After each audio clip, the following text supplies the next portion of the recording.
Welcome to NucleCast, the official podcast of the ANWA Deterrence Center. Each week, we bring you leading experts for a lively discussion on topics related to strategic nuclear deterrence. Our host is Dr. Adam Lowther, Director of Strategic Programs at the National Strategic Research Institute. The views of the hosts and the guests are their own.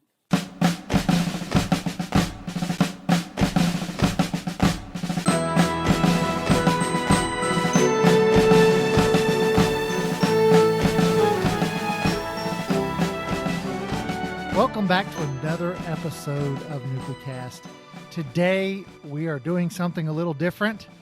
We have never had an attorney on the show or a retired JAG on the show. Today, we are breaking all of our norms, and we are doing just that. We have Dave Jonas. Now, you may or may not know Dave. If you don't, you're in for a treat. And if you do, then you already know why he's a great guest. He is a partner at the law firm of FH+H, and he is the former General Counsel for NNSA. He's got a long career working nuclear issues, nonproliferation. He teaches at Georgetown and at George Washington Law Schools, teaches on nonproliferation there, and he is a retired Marine Corps JAG. And Dave, welcome to the show. Thanks very much, Adam. We're glad to be here. Now this is why we're having you. People will be like, why are we talking about legal stuff?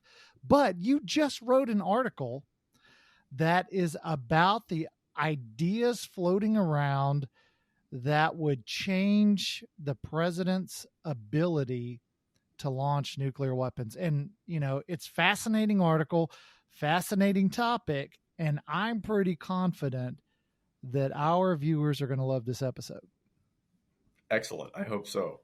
So your article was in the Journal of National Security Law, and it is a detailed, in-depth discussion of the arguments that are out there, and then you come to a conclusion on what you think we should do.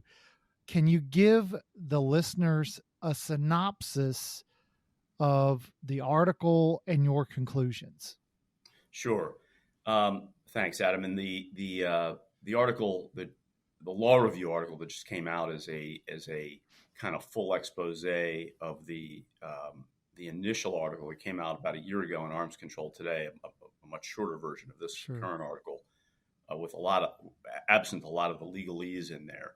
But essentially, it examines, well, first of all, I think everybody is aware that many people have been discussing, whether the president should have this authority, this unilateral authority to simply launch a nuclear weapon, which, quite frankly, he does now have unilaterally with really very little restraint of any kind on that authority.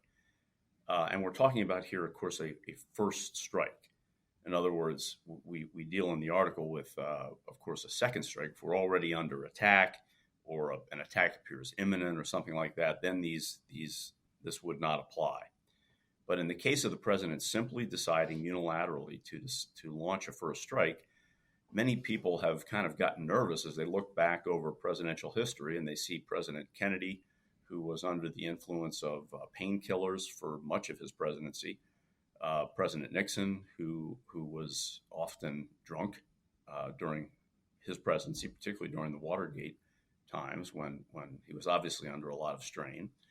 For President Trump, most of the people thought that he might be perhaps too impulsive to be able to handle that, although, quite frankly, his presidency did not start any new wars or launch any nuclear weapons or anything like that, and to his credit.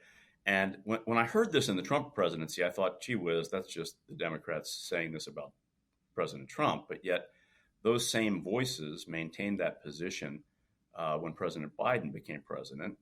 And, of course, many people out there believe that he is senile and is simply not capable of reacting quickly enough. Now, without getting political about this, and of course, the interesting thing is, I want to just take a quick sidelight here on deterrence, because the funny thing is that the more shall we say, unpredictable or irrational a president is perceived as, for example, as President Trump may have been perceived, or as President Bush, the second President Bush, may have been perceived as perhaps he was called a cowboy sometimes.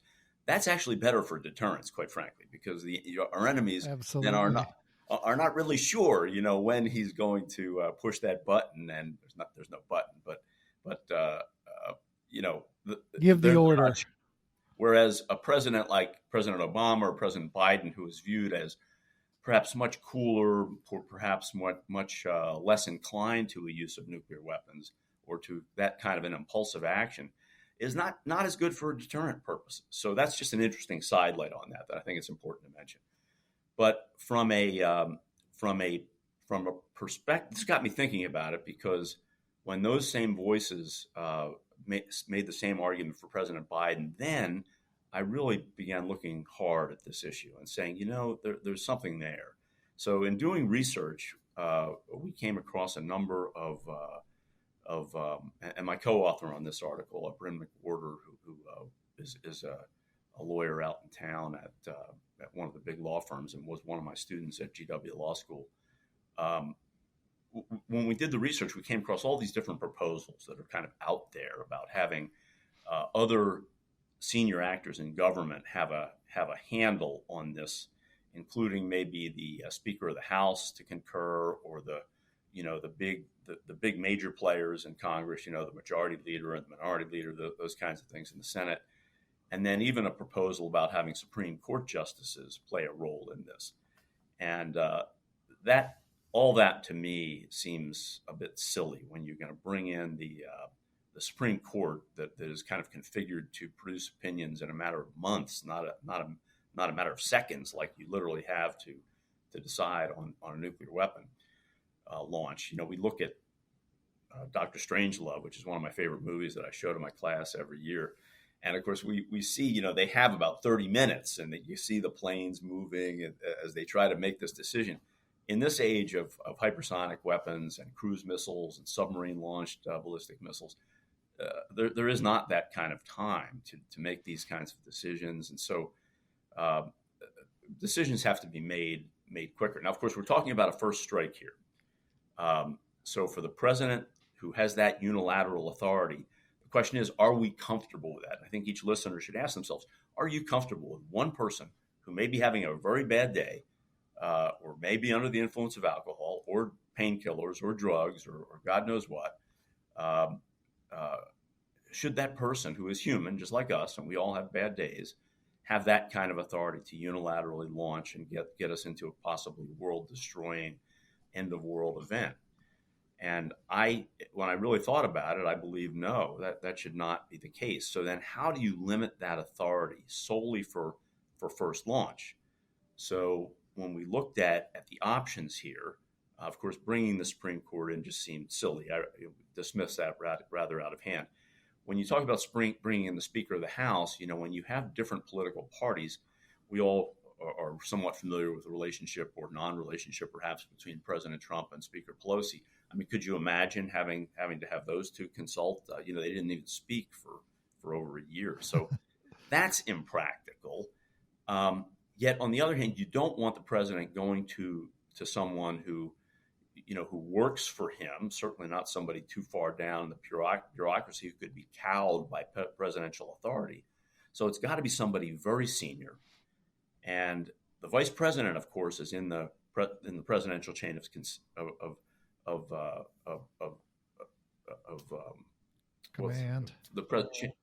Chain of command, and is undoubtedly already briefed into operating nuclear weapons. The vice president also, most people don't think of it this way or don't view it this way, but the fact of the matter is that other than the president, the vice president is the only leader nationally elected. No one else. No. All the congressional members obviously elected by state or district. Supreme Court justices appointed. So, the vice president is not going to be cowed by the president saying, "Hey, you have to do this, or else what?" And the Secretary of Defense, once confirmed, the Secretary of Defense is a big boy, and you look at who's held that role, and they're not going to be cowed by a president. So it seems to me that the logical people to make this decision to concur in this decision would be the Vice President and the Secretary of Defense. Now, those two individuals should always be available. I'm sure they're very easy for the President to reach, but in some, if for some reason they're not, they can't get hold of the Secretary of Defense, then we do make clear that it should be either the Deputy Secretary of Defense. We don't want it to be an acting official because it's too easy to appoint acting officials. They've not been confirmed by the Senate. That can be someone who has not, an acting official can be somebody who has not had any kind of a national senatorial review of their qualifications. So it's got to be somebody that who has been confirmed. I am very sure that they would be able to locate in an emergency the Secretary of Defense or the Deputy Secretary of Defense. But if not, would probably then go to the Secretary of State, who's actually senior to the Secretary of Defense. But the problem with the Secretary of State is that official is kind of their job is making peace, really, not making war. Obviously, the Secretary of Defense plays into these national security decisions, but other people have suggested the Attorney General, for example, should be able to weigh in here. But the Attorney General simply does not weigh in on national security matters like this enough to be familiar enough with it. That, again, seems to be taking it a little bit too far off. And when we look at nuclear nonproliferation, for example, the Secretary of State plays a significant role, State Department, in those kinds of issues. So, again, we can debate how this would happen. And, of course, we proposed in that article actual legislation to make this happen. And the thing is that there was a Supreme Court case that sort of details presidential powers. And legally speaking, when you look at how the framers set up the Constitution, the goal was to prevent something like the English king that they were running from. So they separated the war powers into the congressional and executive branches. So it would be, so there'd be some tension there, some dynamic tension.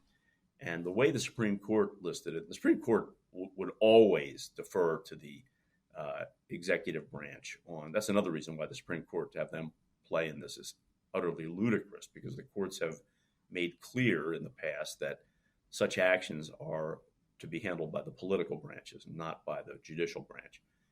So the court's view of presidential powers is that they are at their zenith when they are acting pursuant to a congressional delegation of powers, and that they're in sort of a zone of twilight where the president operates without any clear congressional approval or disapproval, and they're at their weakest presidential powers when they are operating pursuant to a clear congressional disapproval.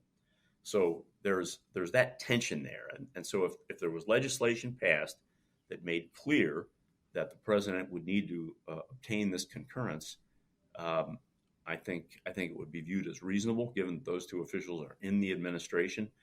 And I think it would give us all a little bit better ability to sleep at night, knowing that one person having a very bad day could not decide to launch a nuclear weapon as a first strike.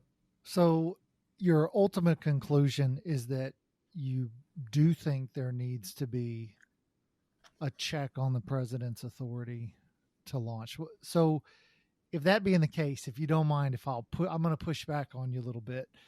So as you know, I've spent my career working nuclear issues and working on behalf of senior officials. And the one thing that I've experienced over that time is that whether it was, President Obama or, Secretary Mattis or others, that no decision is ever taken lightly. And everything is done with, you've got a national security advisor who is in constant discussion. You generally will have the chairman of the Joint Chiefs, SecDef. I mean, if let's say the president's, if he calls for a conference to discuss, nuclear use, you're going to have, SecDef will be on it. Stratcom commander will be on it. So whenever I hear discussions of, the president makes makes these decisions, unilaterally. I guess he has the ultimate authority to make the decision, but the president's never going to make a decision unilaterally. He's going to only do it with significant advice. I mean, he doesn't even know. I mean, our presidents don't participate in any sort of nuclear exercises. They wouldn't know what the targeting packages were. They have so little substantive knowledge that it's only going to be with significant advice from the Stratcom commander in particular that they may say, yes, let's do that. And so I have less fear just because I know no president's going to go off half-cocked and start launching weapons. And so to me, it's kind of a problem or a solution in search of a problem just because of how the whole process actually works and how many people are involved and how the president has to be given, hey, here's A, B, and C, and here's what we could and couldn't do. And so I don't know. I mean, am I wrong in my, thought of sort of the complexity and the need for lots of input and, in contribution, even if there is ultimately one decider? Great question, and very, very relevant question, and an important one. I think that you're kind of, again, going back to Dr. Strangelove, like they knew something was wrong when this order came out of the bomb group or whatever in the middle of nowhere at Burleson Air Force Base. The commander, General Ripper, there had that authority, but I think that what we're looking at, remember, is the worst day. We all know how, as you just said, Adam, very, very thoroughly described how the normal, I emphasize, normal course of events would be for use of nuclear weapons. Now, we recall when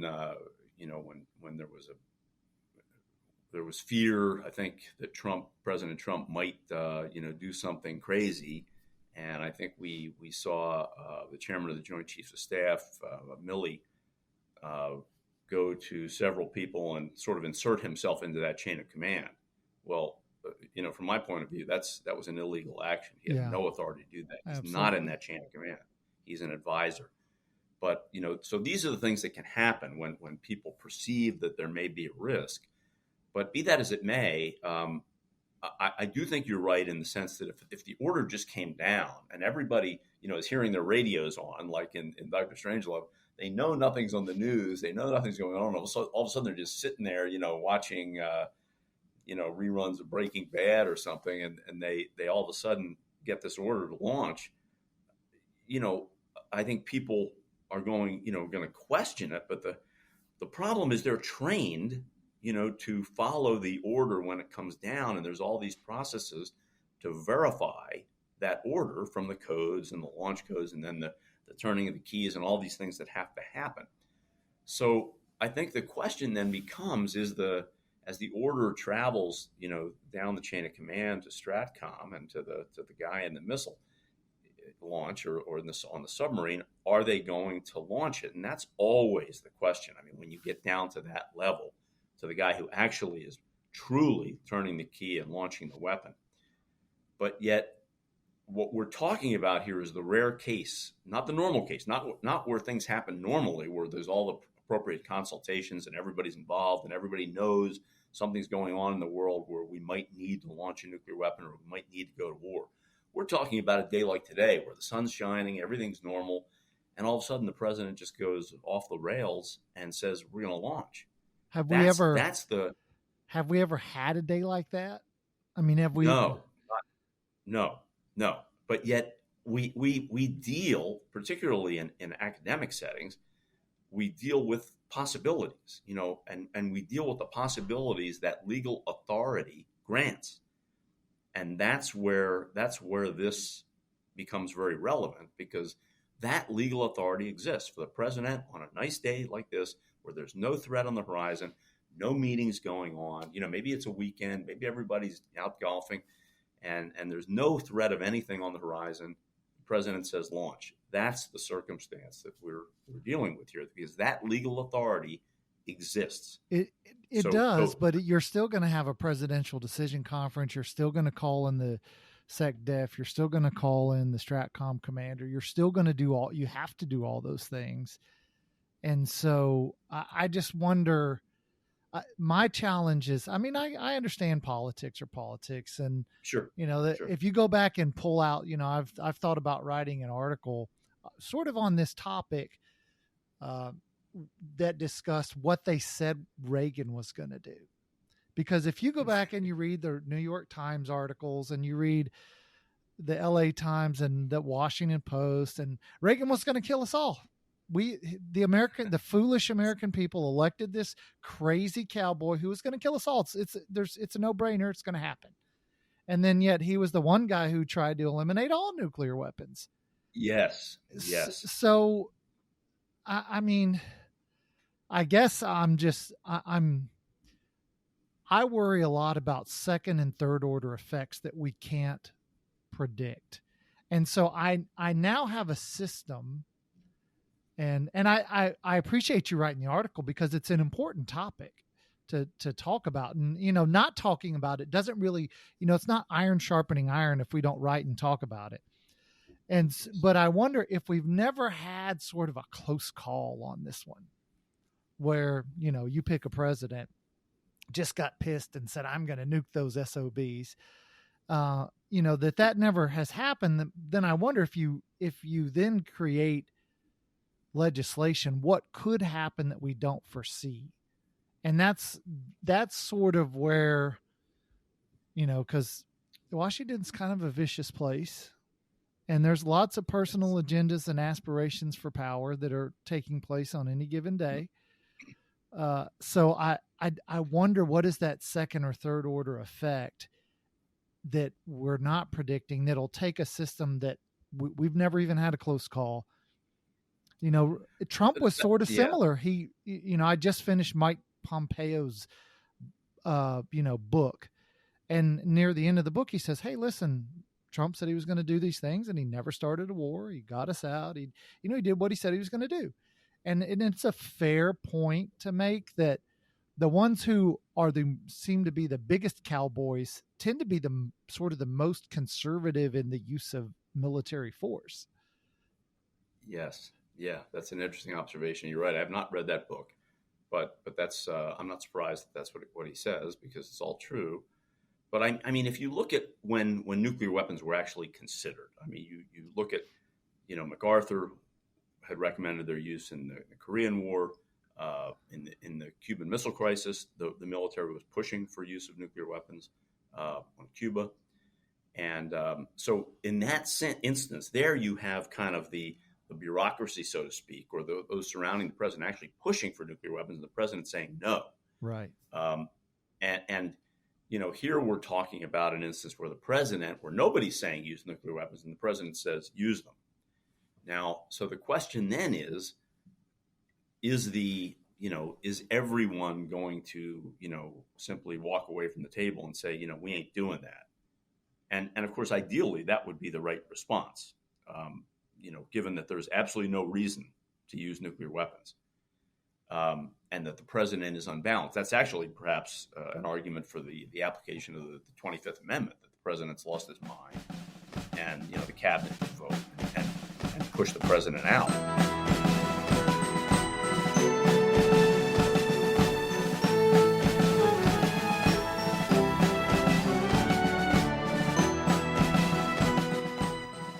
This episode of NucleCast is brought to you by the ANWA Deterrence Center, whose mission is to educate Americans about the nuclear enterprise and strategic deterrence.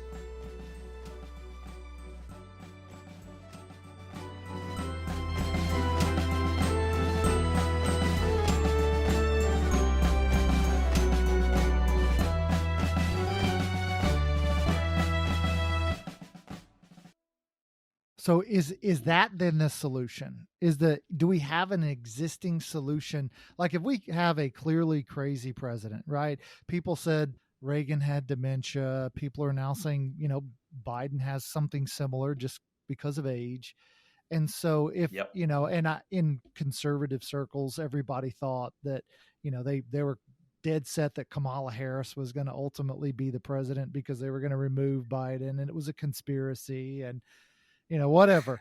But, there's a process in place if the president is, for whatever dementia or physical ailment, Reagan got shot, whatever, to have somebody, the vice president, step in, in his stead.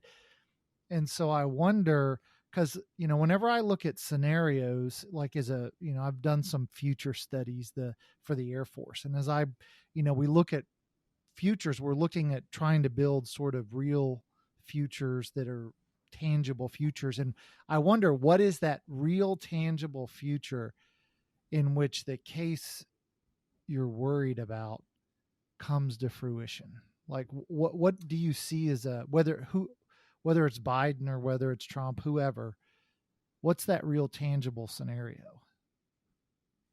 I think the real and that's a great question. I think the real tangible scenario, though, is one where the president isn't high on dope or drunk or acting clearly senile, but where he says, look, the North Koreans, we all know what they're up to, and we know they're about to move, they're about to launch, or they've done too many launches. We need to hit them first before they attack South Korea. Something where there is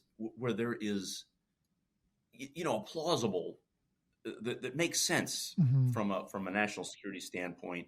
It's somewhat plausible, but yet it would still be a first strike.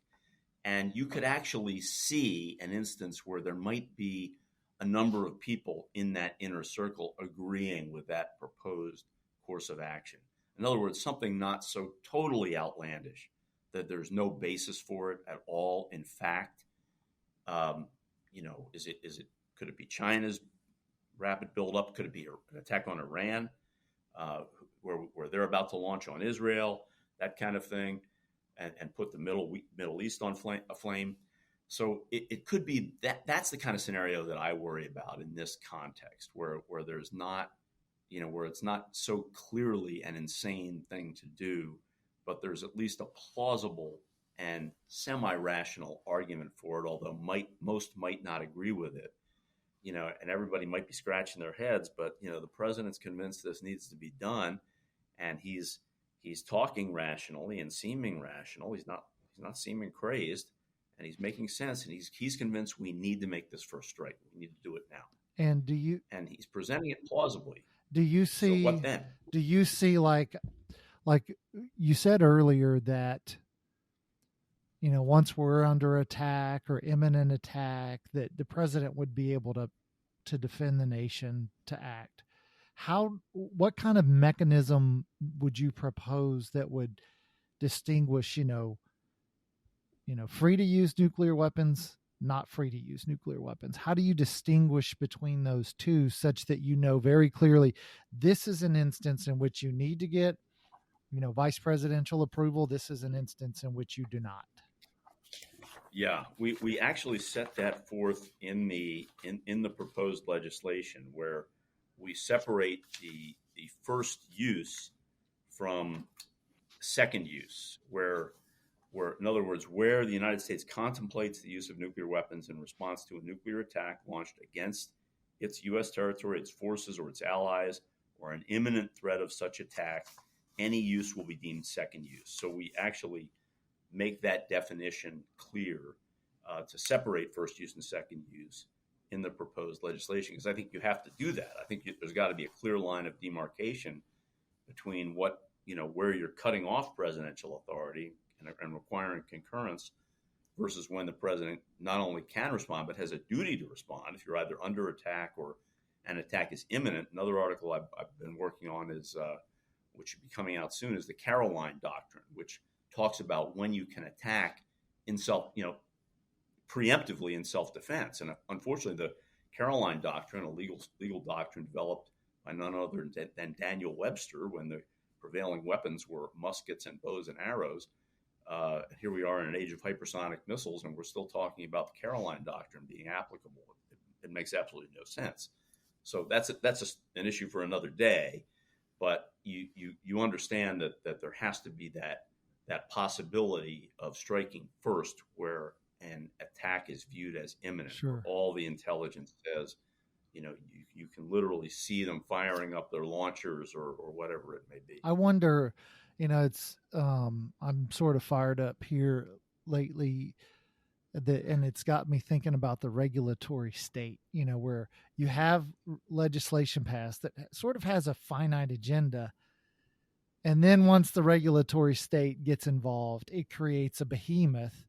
And so, like, if you think that, there's a new fee that through executive order, President Biden has imposed on all people getting loans with good credit are now going to pay, a fee, Yes. so that people with bad credit can get loans. And that was never part of any piece of legislation. That was a executive order that I now have to pay extra money.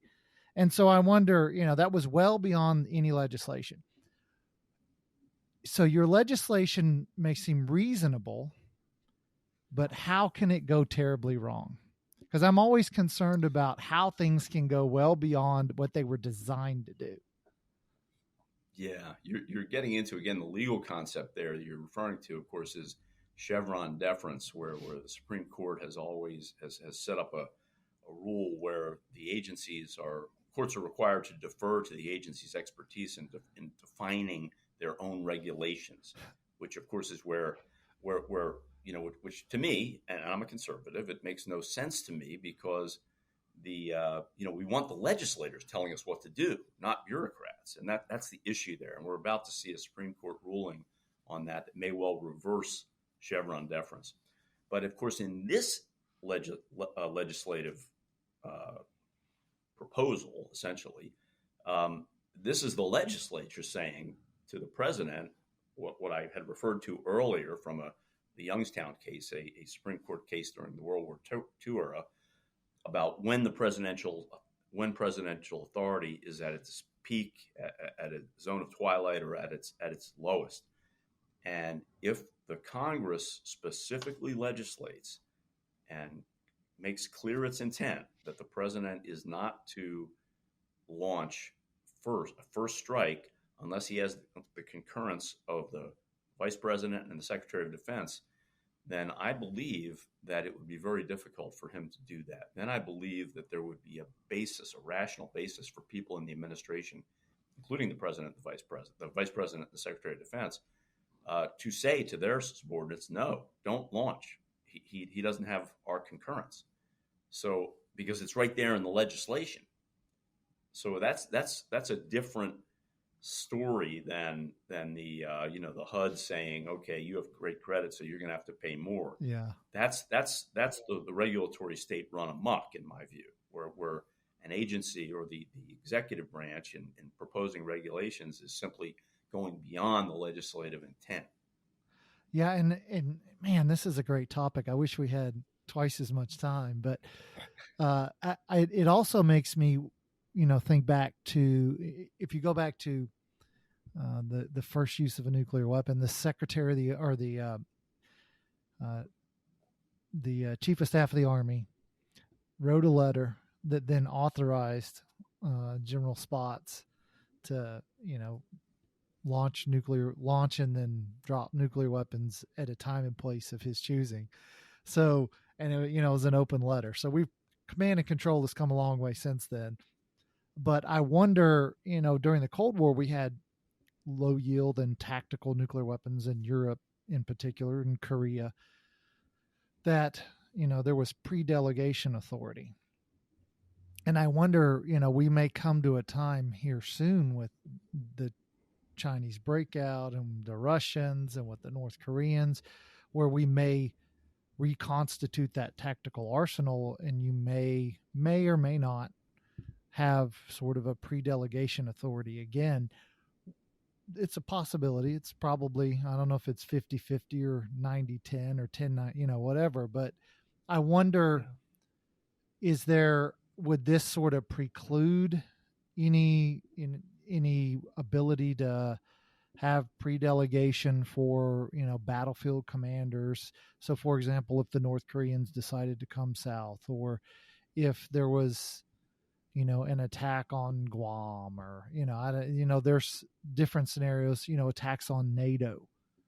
How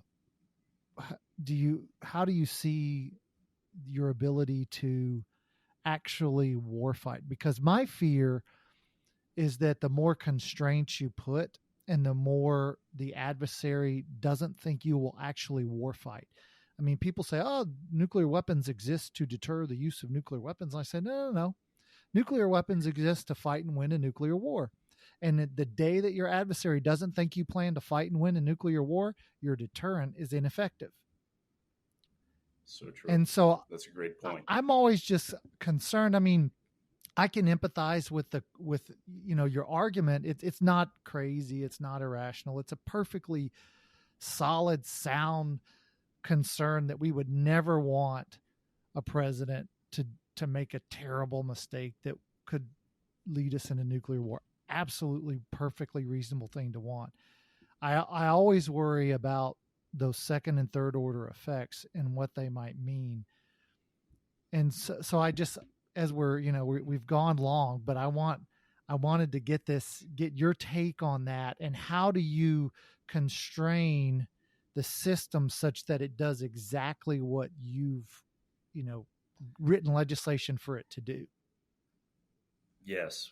Well, Adam, I think, of course, first of all, I think we're fortunate that there are no longer, nuclear artillery shells or the Davy Crockett, nuclear bazooka, these crazy things that were really down at the low unit level.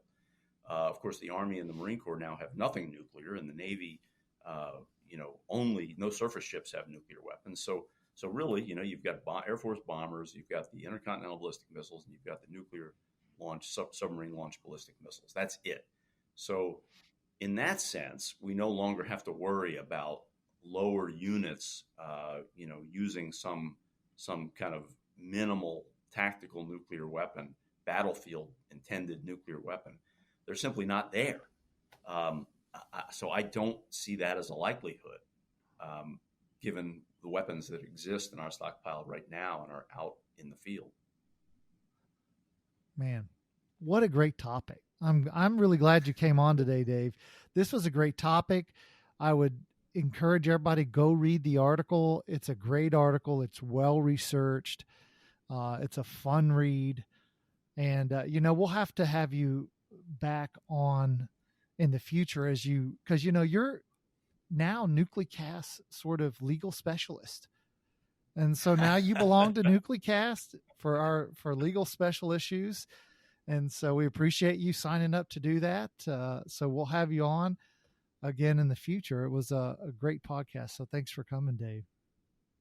Thanks so much for having me, Adam. I really appreciate it. And thanks to you, the listeners. Sorry we went over, but this was a great topic. So hopefully you'll listen next time on Nuclecast. Well, afterthoughts. I'll be honest, I really enjoyed that episode with Dave Jonas talking about presidential decision authority. It's a great topic. He wrote a great article. You got to go check it out. I think it's the Journal of National Security Law. It just came out here in 2023. So take a look.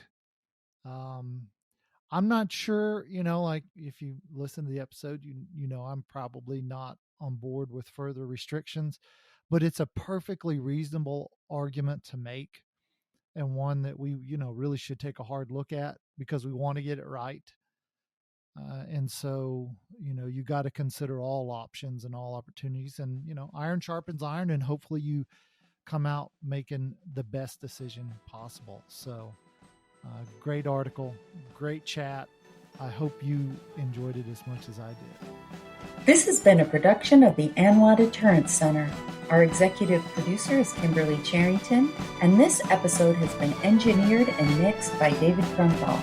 Follow the show on LinkedIn, Facebook, and Twitter at Nuclecast. Listen, follow, and review the show on Spotify, Apple Podcasts, Amazon Music, or wherever you listen to your favorite podcasts.